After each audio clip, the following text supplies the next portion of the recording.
Okay. Okay.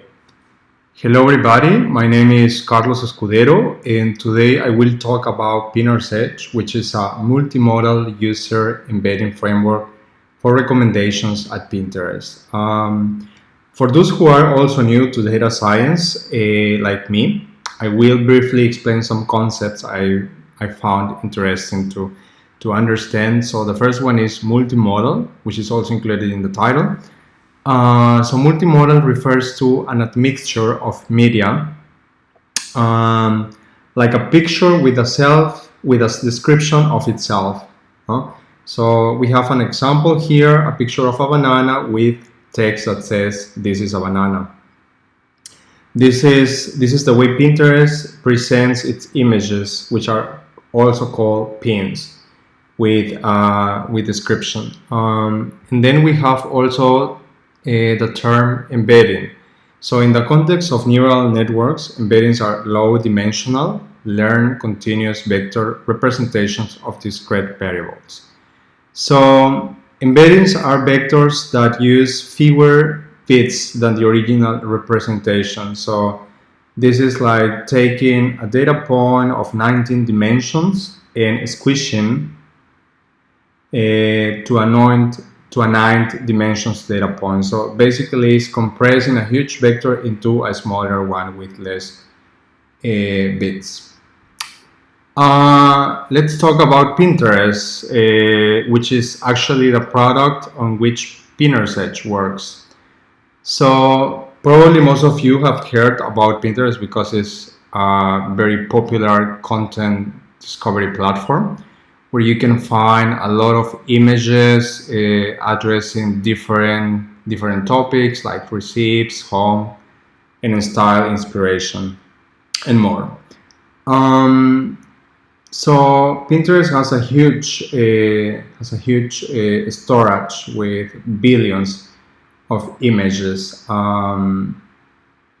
So what are the objectives of Pinterest? So the first one is home feed recommendations, where a user can view an infinite recommendation feed on the home page. The second one is shopping product recommendations, which link to third-party e-commerce sites.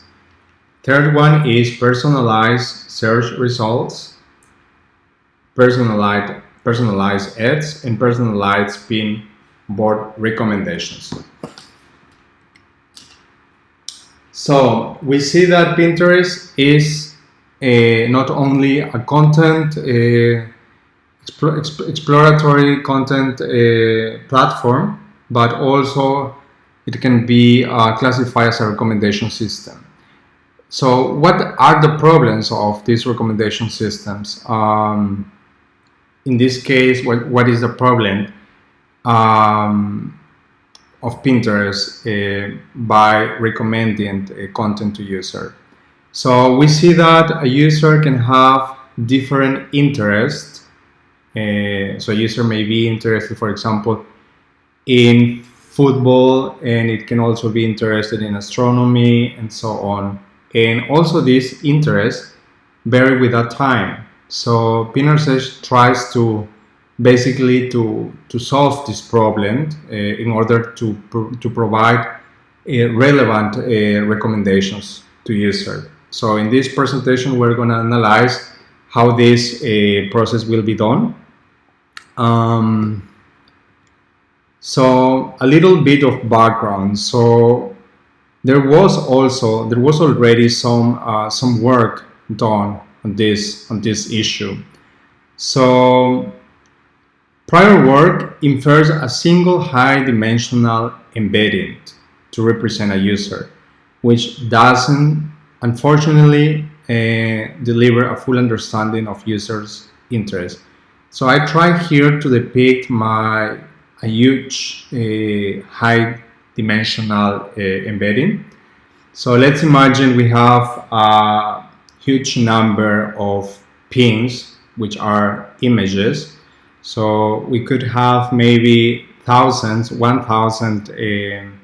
pictures. So we index all these pictures like we see like with 0, 1, 2, 3, and we have different users which have different interests.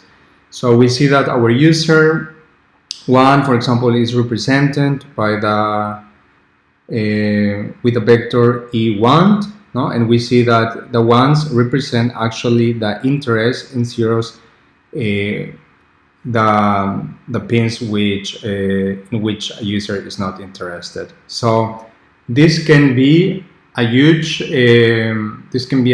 vector depending on the number of images. And this is also not convenient for predicting or for doing some recommendations. We will see this later, but just to have a notion how this prior work was done. So I tried to depict this in this picture. And then comes PinnerSage to the rescue. So let's see a brief introduction to PinnerSage.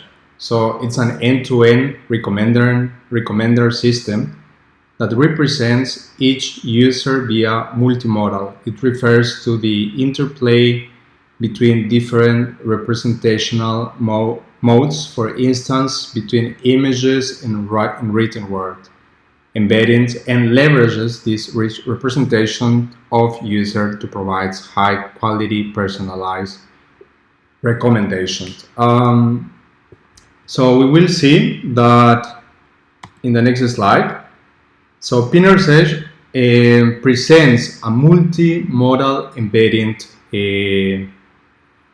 space. So instead of having a high dimensional embedding, we're going to have different embeddings for users.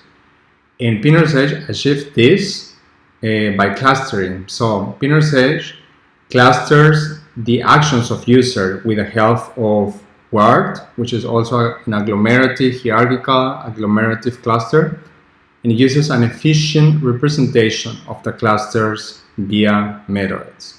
We're going to see later why PinnerSage uses Medoids and not centroids. Then it employs a highly efficient nearest neighbor system to power candidate generation for recommendation at scale. So in this picture, I tried to depict like a possible two-dimensional arrangement. So let's see, we have different users interested in t-shirts that may range from popular brands to not popular brands, or t-shirts with short sleeves and with long sleeves. So this two-dimensional arrangement that I depicted here only captures one interest of a user. So a user may have thousands of or hundreds of interests. So I just wanted to show you this in order to have a better idea.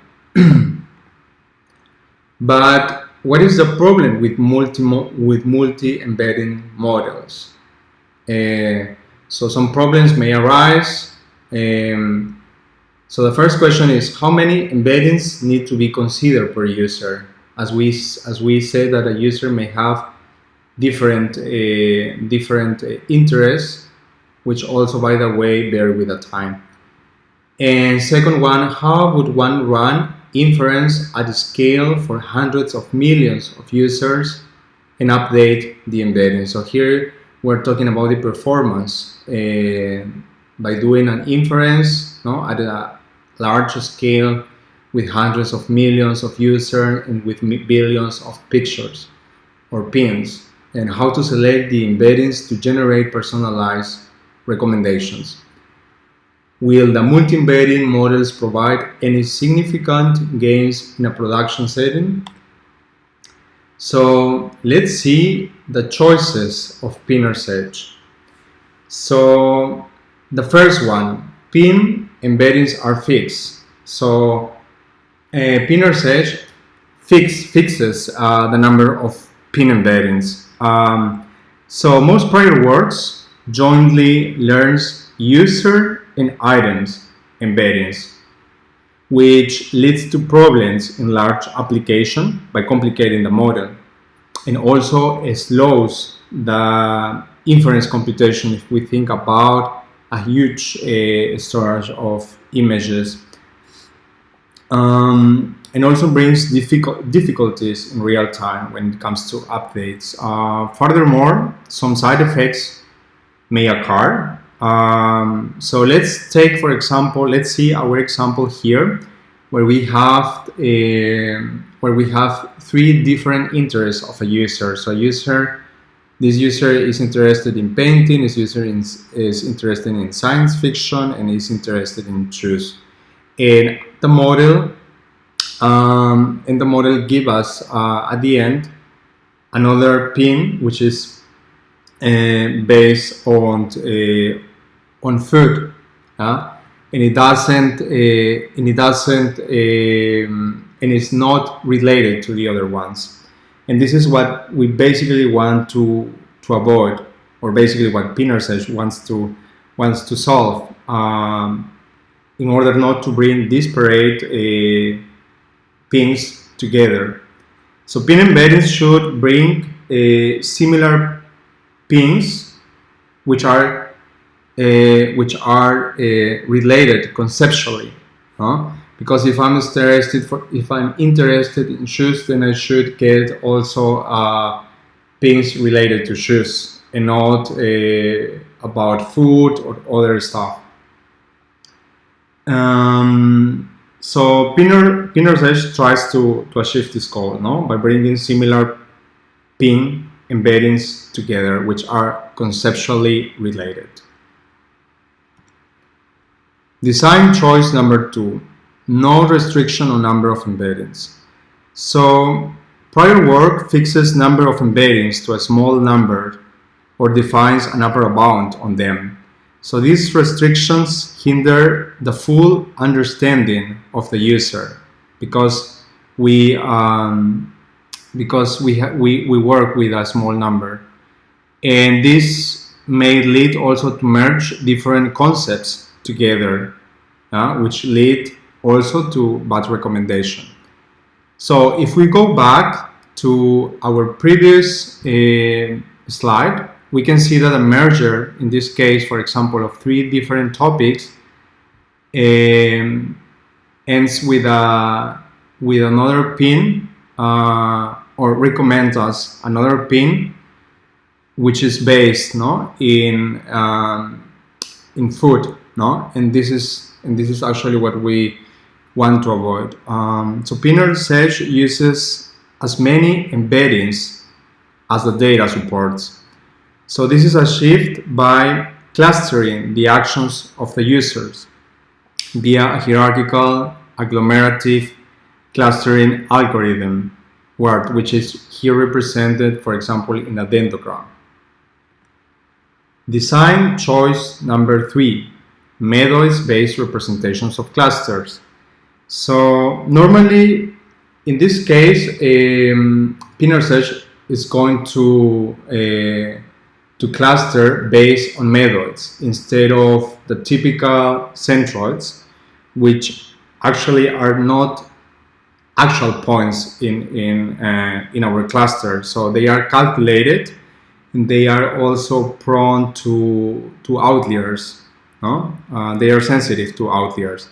So in order to represent a cluster, PinnerSage uses Medoids, which are robust to outliers. Design choice number 4. So Medoid sampling for candidate retrieval. So PinnerSage provides a rich representation of a user via cluster Medoids. However, in real life, all Medoids belong to different clusters and cannot be used at the same time. This is because this is due to the cost concern. It's cost at computing. Furthermore, a user may get too many item recommendation. It's not only about a cost concern, but also bombarding a user with different pins which are not related. So PinnerSage samples only 3 Medoids in order of their importance scores. And once they sample the 3 Medoids, they use the key nearest neighbor algorithm to recommend nearer pins.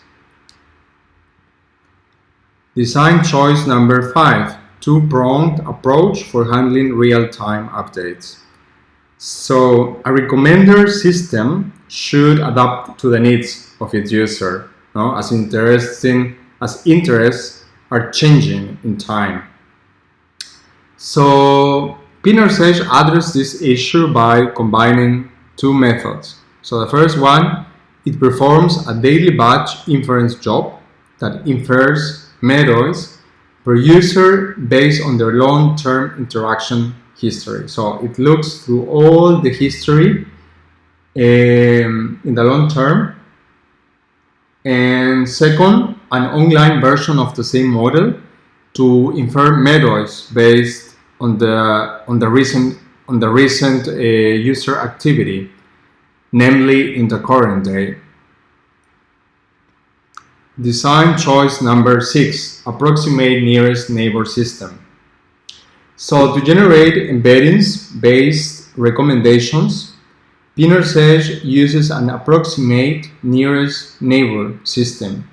So given a Medoid, this system fetches all the pins which are closer. So to sum up the design choices, we see first that PinnerSage fixes the number of pins, of pin embeddings. Second, uses as many embeddings as the data support, thus clustering based on Medoids instead of centroids, and sample only 3 of them. And then infers methods based on a daily and long activity, and uses an approximate neighbor system to recommend nearer pins. So let's see the approach. So let's start checking the notation. So we have here a set of pins described from P1, P2, and so on. This set represents all the pins at Pinterest, whose cardinality is in order of billions. On the other hand, we have a set of actions represented by AU. U is user, and all actions of user can be classified as repeat or click at a certain time. So this is a little bit about the nomenclature, and now let's see the main assumption. So pin embeddings are fixed. No? So we consider pin embeddings to be fixed and they are generated by a black model, in this case by PinnerSage, that is trained to bring similar pins together that are nearby in the embedding space. The main goal is to infer multiple embeddings for each user, given the actions of a user and pin embeddings. So let's remember that a user may have different interests. That's why we're going to have multiple embeddings. And we want to learn each embedding separately and not jointly in order to retrieve similar pins to a certain embedding. So now let's see how PinnerSage performs the clustering. So in step 1, cluster user actions. So our cluster method considers 2 constraints. So the first one is clusters should only combine conceptually similar pins, and second, it should automatically determine the number of clusters that cover that interest of a user. These constraints are satisfied by WORD, which is a hierarchical agglomerative cluster. In this study, WORD performed better than other methods that were also tested, like, for example, k-means. Step number 2, Medoid-based cluster representation. So, Medoid-based cluster representation means so once pins are assigned to cluster, a more robust technique will be used. In this case, Medoids over centroids, because we say that centroids are sensitive to outliers and may lead to large within cluster variance. Cluster importance. As a user may have a lot of cluster, a user may have a lot of cluster based on their interests in order of tens to few hundreds. So then a cost, this is costly when querying, so there's a cost to query the neighbor system, because we have a lot of clusters. In each cluster has a method, and we cannot call the approximate neighbor system for all these methods. It will be very costly at computing. So cluster will be sampled by their importance score. PinnerSage recommendation system. As I said before, only 3 methods per user will be sampled at a certain time to retrieve candidates from the nearest neighbor system. So the approximate nearest neighbor retrieval. So this system maintains how this system works. This system works by maintaining an efficient index of pin embeddings to retrieve similar pins to an input query. So let's see about the indexing scheme. So different embeddings schemes were evaluated, but only one of them seemed to perform better than the other ones, and this is the HNSW algorithm, which performed very well in terms of cost, latency, and recall. But yeah, so indexing billions of pins is a huge task. So PinnerSage tries to filter all these pins in order to avoid near duplicates, and also to bring high quality pins as recommendations. Caching framework. The queries to an approximate neighbor nearest neighbor system are formulated in pin embeddings space, and as we saw in the first slides, they are represented as an array of float data type, not adequate for doing caching. So that's why Medoids ID will be cached, because it's easier and it will reduce repeated calls to the approximate neighbor system. So let's talk a little bit about the model. So the main goal of PinnerSage is recommend content to user which is relevant for them. So the idea is to do this in real time. One idea is to feed PinnerSage with all user data once a user performs an action, which can be, for example, repin or click. This is not feasible in real time because of cost concerns and latency. So how does PinnerSage address this issue? So as we said before, there's a daily batch inference job which will be run every day based on the user activities of the last 90 days. The output is at the end a dictionary containing as a key the method and as a value the importance. Then we have the second job, which is a lightweight online inference. This collects the recent 20 actions of each user on the latest day for online inference. Experiment. So in this step, PinnerSage will be evaluated in terms of performance by A/B experiment. So we have after doing this experiment, we have a PinnerSage visualization, which is a visualization of clusters for a given user. As we are going to see in this picture, we see that PinnerSage does a good job. So we have here, so 1, 3, 6.